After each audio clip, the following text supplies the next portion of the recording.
அனு அவளோட sem exam முடிச்சிட்டு லீவுக்காக அவளோட வில்லேஜ்க்கு போறா. அவ கிராமத்துக்குள்ள போறப்ப பாதியிலேயே ஒரு வீட்டை பாக்குறா. அந்த வீடு விரிசல் விட்டு ரொம்ப பாழடைந்து இருந்தது. அந்த வீட்டை பாத்துக்கிட்டே அவ போறா. அனு அவ வீட்டுக்கு போயிட்டா.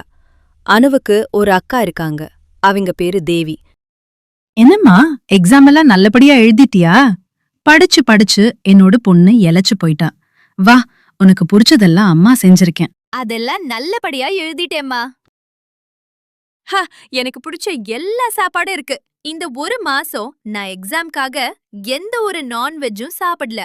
இப்போ இதெல்லாம் பாக்கும்போது எனக்கு நாக்கு ஊறுது. அக்கா, சொல்லு அனு, ஏதாவது வேணுமா?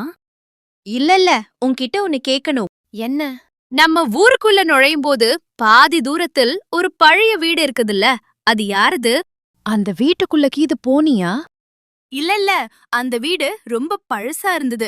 வரப்ப பார்த்த கிட்டலாம் போல. அந்த வீட்டை பத்தி நிறைய பேர் நிறைய கதை சொல்றாங்க. அதுல எனக்கு தெரிஞ்ச கதைய சொல்றேன் கேளு. அந்த வீட்ல ஒரு தாத்தாவும் பாட்டியும் வாழ்ந்தாங்க.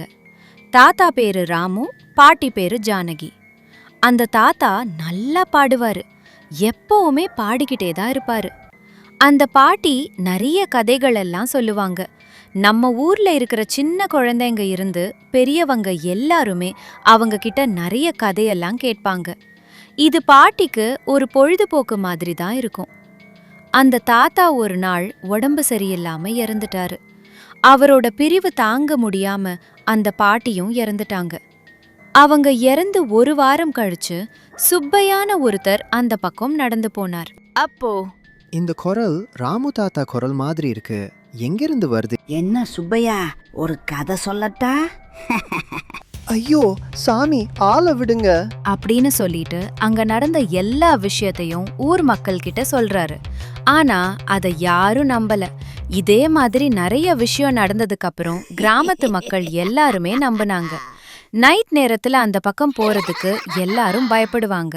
பகல் நேரத்திலேயே போறதுக்கு சில பேர் பயப்படுவாங்க. ஒரு நாள் உன்னோட பிரிண்ட் ஷியாமலாவோட அண்ணன் அந்த வீட்டுக்குள்ள போக முடிவெடுத்தாரு. அந்த தாத்தா பாட்டியோட ஆவி அங்க இருக்கா இல்லையான்னு தெரிஞ்சுக்க.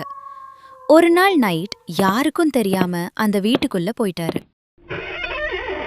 பழைய டோரு, அதனால காத்துக்கு சும்மா சாத்திருக்கோம். இதுக்கெல்லாம் பயப்படாதடா அருண். என்ன இங்க ஒண்ணுமே இல்ல, அதானே நினைச்சேன். இதெல்லாம் கட்டுக்கதைன்னு இதுக்காக என் டைம் வேற வேஸ்ட் பண்ணிருக்கேன். சரி கிளம்புவோம். என்ன நிஜமாலுமே குரல் கேக்குது? உள்ள எட்டி பார்க்கலாமா வேண்டாமா? சரி எட்டி பார்ப்போம். என்ன ஒன்றும் தெரியல. ஒருவேளை இதெல்லாம் நம்ம மனம் பிரம்மையா இருக்குமோ? அப்படி அவன் சொல்லிட்டு இருக்கும்போதே அவனுக்கு அந்த தாத்தாவோட குரல் திரும்பவும் கேக்குது. யாரது? யாரு? அருண் சொல்லிக்கிட்டு இருக்கும்போதே தாத்தாவோட சிரிப்பு குரல் மீண்டும் கேக்குது. அடக்கடவுளே, அப்ப இந்த தாத்தா பாட்டி பேய் இருக்கிறது நிஜமா?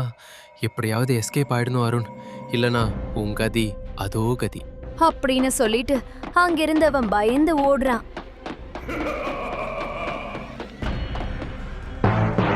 அருண், ஓடியா ஓடியா, பாட்டி உனக்கு நிறைய கதை சொல்ற. சின்ன வயசுல நீ என்கிட்ட நிறைய கதைய ரசிச்சு கேப்பில. ஒரு பாட்டு பாடட்டா? ஒரு பாட்டு பாடட்டா? அதுக்கப்புறம் அவனுக்கு ஒரு வாரம் பயங்கர காய்ச்சல். யார்கிட்டயும் பேசாம தான் இருந்தான். அப்ப நைட் நேரத்துல யாரும் அந்த பக்கம் போறது இல்லையா? ஆமா, எத்தனை நாளைக்கு தான் இப்படியே பயந்துட்டு இருக்கிறது தெரியல. இப்போ இந்த பேச்சை விடு, இந்த ஜூஸ குடி. அதுக்கப்புறம் அனு அவ ஃப்ரெண்டு சியாமலா வீட்டுக்கு போனா. ஹே அனு, எப்போ ஊருக்கு வந்த? நல்லா இருக்கியா? ஹாய் ஷாம்ல, நான் நல்லா இருக்கேன். நீ எப்படி இருக்கிற? நேத்து தான் நான் ஊர்ல இருந்து வந்தேன். ஆமா, உங்க அண்ணன் எப்படி இருக்காரு? நல்லதா இருக்கான். ஆமா, உனக்கு எப்படி தெரியும்? தேவி எல்லாமே சொன்னா, அந்த வீட்டை பத்தியும். அந்த தாத்தா பாட்டிய பத்தியா? ஒரு நாள் அந்த தாத்தாவும் பாட்டியும் என்கிட்ட சொன்னாங்க. முன்ன மாதிரி யாரும் என்கிட்ட பாட்டி கேட்கறது இல்ல, அப்புறம் என்கிட்ட கதையும் கேட்கறது இல்லன்னு. அதை நினைச்சு அவங்க வருத்தப்பட்டாங்க. ஐடியா என்ன? நாம ஏன் ஒரு சின்ன மேடை மாதிரி செஞ்சு அதுல அந்த தாத்தா பாட்டிய பேசவும் பாடவும் வைக்க கூடாது? அப்படி செஞ்சா அவங்க மனசு திருப்தி அடைந்து அவங்களோட ஆத்மாவும் சாந்தி அடையும்ல.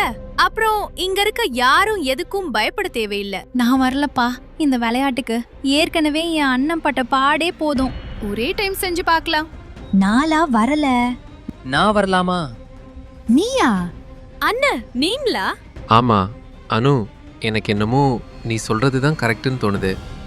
ஏன்னா அன்னைக்கு அந்த தாத்தா பாட்டி பேயும் அவங்க சொல்றது கேட்கணும்னு தான் ஆசைப்பட்டாங்க.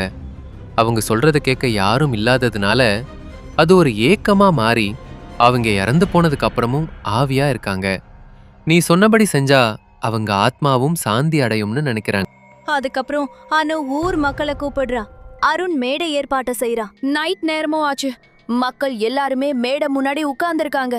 கொஞ்சம் பயமா இருந்தாலும் தாத்தா பாட்டி திரும்பி பார்க்கறதுல அவங்களுக்கு கொஞ்சம் சந்தோஷமா தான் இருக்கு. தாத்தா உங்க இனிமையான குரல் கேட்கவும், பாட்டி உங்க அருமையான கதையை கேட்கவும் ஒரு கூட்டமே காத்துக்கிட்டு இருக்கிறது.